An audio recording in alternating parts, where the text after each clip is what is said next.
గ్రామ పంచాయతీ ఉప సర్పంచ్ ఎన్నికకు సంబంధించి నిన్న పోలీసు నేడు కలెక్టర్ ఇరువురు కలిసి సాధించింది ఏంటంటే గన వాయిదా.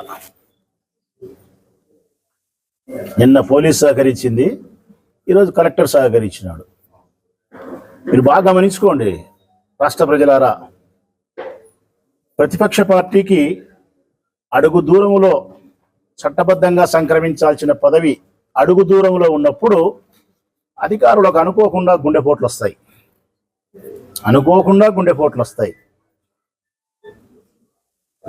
ఎన్నికలో పాల్గొనే అభ్యర్థుల చేత మినిట్ పుస్తకాలు చింపిస్తాడు వరదరాజరెడ్డి, ప్లాస్టిక్ కుర్జీలు ఎరగొడతాడు, వాళ్ళకే గొడవలు వస్తాయి. ఇదంతా ఒక డ్రామా. ఈరోజు కూడా అదే జరిగింది. నిన్న పోలీసులను అడ్డపెట్టుకొని చెప్పినా కదా, నిన్న కూడా చెప్పినా, భీష్ముని చంపడానికి శిఖండిని అడ్డపెట్టుకున్నట్టు నిన్న పోలీసులను అడ్డపెట్టుకొని నిన్న వాయిదా వేసుకున్నాడు. 14 మంది వార్డు మెంబర్లను ఒక్కరిని మార్చుకోలేకపోయింది తెలుగుదేశం పార్టీ. ఒక్కరిని. సిగ్గుండాల మీకు. ఒక్క వార్డు మెంబర్ను కూడా మీ వైపు మరల్చుకోలేకపోయినారు.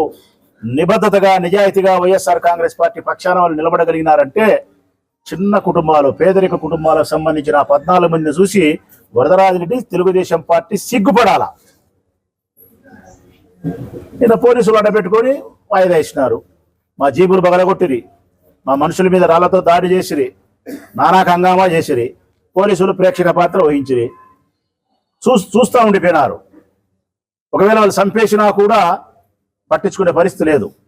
కనీసం పోలీసు ఉద్యోగం చేయలే, మనుషుల ఉద్యోగం అనే చేయమని అడిగినా నేను.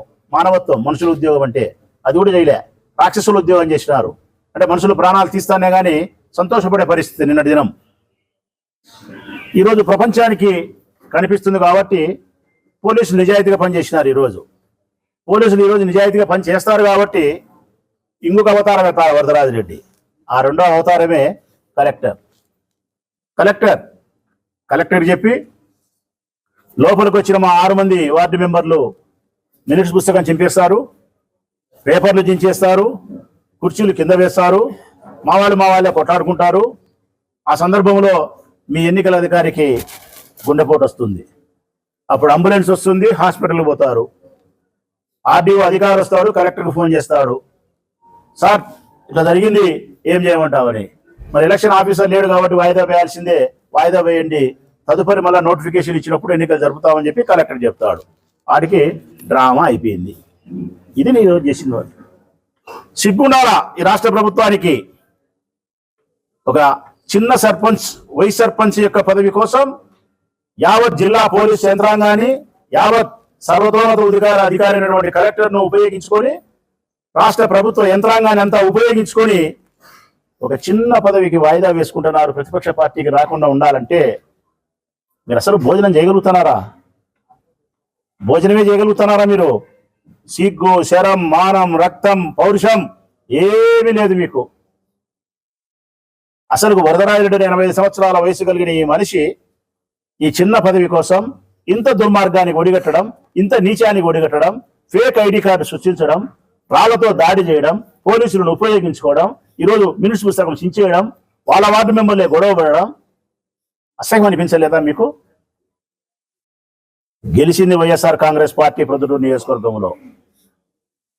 నియోజకవర్గంలో గెలిచింది వైఎస్ఆర్ కాంగ్రెస్ పార్టీ కార్యకర్తల యొక్క నిబద్ధత గెలిచింది.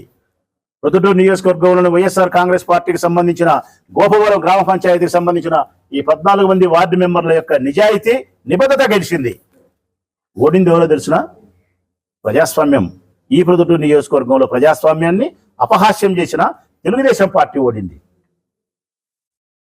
ఈ ప్రజాస్వామ్యాన్ని అపహాస్యం చేసేదానికి వరదరాజరెడ్డి గారికి ఉపయోగపడినటువంటి పోలీస్ శాఖ ఓడింది, రెవెన్యూ డిపార్ట్మెంట్ ఓడింది. ఒక్క మాటలో చెప్పాలంటే రాష్ట్ర ప్రభుత్వ యంత్రాంగమే ఓడిపోయింది. మాకెక్కడా బాధ లేదు. వైఎస్ఆర్ కాంగ్రెస్ పార్టీ స్ఫూర్తిదాయకమైన పోరాటాన్ని ఇచ్చింది. నిబద్ధత కూడిన, నిజాయితీతో కూడినటువంటి నైతిక విలువలను ప్రదర్శించగలిగింది. ఇంతమంది నాయకులు, కార్యకర్తలు పోలీసుల దగ్గరికి కానీ వాళ్ళు రాళ్ల దాడులు చేస్తుంటే కానీ రొమ్ము ఎదురొడ్డి నిలబడగలిగినారు. వందల మంది వేల మంది కార్యకర్తలు స్వయంగా బయటికి రాగలిగినారు. 14 మంది వార్డు మెంబర్లు నిక్కచ్చిగా వైఎస్ఆర్ కాంగ్రెస్ పార్టీ జెండా మోయగలిగినారు. మేము స్ఫూర్తిదాయకంగా తీసుకుంటున్నాం. గోపవరం గ్రామ పంచాయతీకి సంబంధించిన ఈ 14 మంది వార్డు మెంబర్ల యొక్క నీతి, నిజాయితీని, నిబద్ధతను నిజంగా నేను మనస్ఫూర్తిగా అభినందిస్తానా. కడప జిల్లా వ్యాప్తంగా మేమందరం స్ఫూర్తిదాయకంగా తీసుకుంటున్నాం. ఎంతో మంది పెద్ద పెద్ద ఉన్నత పదవులు అనుభవించినటువంటి రాజ్యసభ సభ్యులు, ఎంపీలు, మంత్రి పదవులు అనుభవించిన వాళ్ళే పార్టీలు మారుతూ ఉండే ఈ సందర్భంలో 14 మంది వార్డు మెంబర్లలో ఒక్క వార్డు మెంబర్ యొక్క చిటికన వేలులో ఉండే దుమ్ము కూడా లాక్కోలేకపోయింది తెలుగుదేశం పార్టీ. ఆశ్చర్యం కాదా? గొప్పతనం కాదా? ఆ మారిన పెద్ద పెద్ద మంత్రులు ఎవరుంటే వారు సిగ్గుపడాల మా వాళ్ళను చూసి. నేను మనస్ఫూర్తిగా ఈ 14 మంది వార్డు మెంబర్లను హృదయపూర్వకంగా వైఎస్ఆర్ కాంగ్రెస్ పార్టీ జిల్లా వ్యాప్తంగా ఉండబడిన మా నాయకులందరం కూడా వారిని అభినందించగలుగుతున్నాం, స్ఫూర్తిదాయకంగా తీసుకోగలుగుతున్నాం. నైతికంగా విజయాన్ని మేము సాధించగలిగినాం. మాకు వచ్చిన నష్టం ఏమీ లేదు. ఈ సంఘటన వలన తెలుగుదేశం పార్టీ హీనమైనటువంటి చర్య, వరదరాజిరెడ్డి గారి యొక్క హీనమైన మనస్తత్వాన్ని ప్రపంచం తెలుసుకోగలిగితే అదే చాలు. రాజకీయాలలో మనం అందరం కూడా చూస్తూ ఉంటాం. రాజకీయాలు చేయొచ్చు, చేసే పద్ధతులు చాలా ఉన్నాయి. ఈరోజు గోపవరం పంచాయతీకి సంబంధించినటువంటి వైస్ ప్రెసిడెంట్ ఎన్నికల్లో మనం చూస్తాం, కొంతమంది వార్డు మెంబర్లను ఏదో ఒక విధంగా వాళ్ళ బలహీనతలో లేకుంటే ఇంకొక కారణం చేతనో తీసుకొని చేసే కార్యక్రమాలు కొన్ని జరుగుతూ ఉంటాయి. ఈరోజు ప్రొద్దుటూరు మున్సిపల్ వైస్ చైర్మన్ ఎన్నికలో నేను నిన్న పేపర్లు చూసా, తర్వాత ప్రసాదరెడ్డి గారిని అడిగితే వార్డు మెంబర్ల బదులు డూప్లికేట్ మెంబర్ను పంపించి డూప్లికేట్ ఐడి కార్డులు తయారు చేసి వాళ్ళతో ఎన్నిక జరుపుకోవాలనుకున్నటువంటి ఆలోచన విధానం ఈరోజు చూస్తే ప్రజాస్వామ్యాన్ని అపహాస్యం చేసే విధంగా దిగజారుడు రాజకీయాలు అనేది ఇది కరెక్ట్ కాదు ఎవరికైనా. అదేవిధంగా మనం ఈరోజు చూసాం, ప్రసాదరెడ్డి గారు కానీ జిల్లా అధ్యక్షుడు గారు చాలా స్పష్టంగా చెప్పినారు.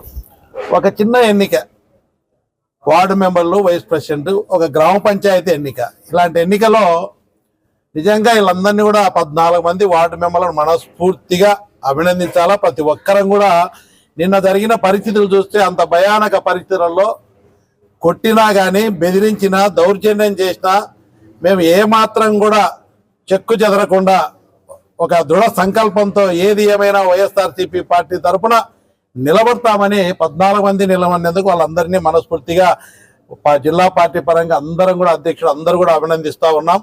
ఇంత గట్టిగా నిలబడి నిన్న జరిగిన సంఘటనలో నాయకులు, కార్యకర్తలు స్వచ్ఛందంగా వచ్చి దౌర్జన్యాన్ని ఎదుర్కొన్న మీ అందరికి కూడా మనస్ఫూర్తిగా ధన్యవాదాలు తెలియజేస్తా ఉన్నా.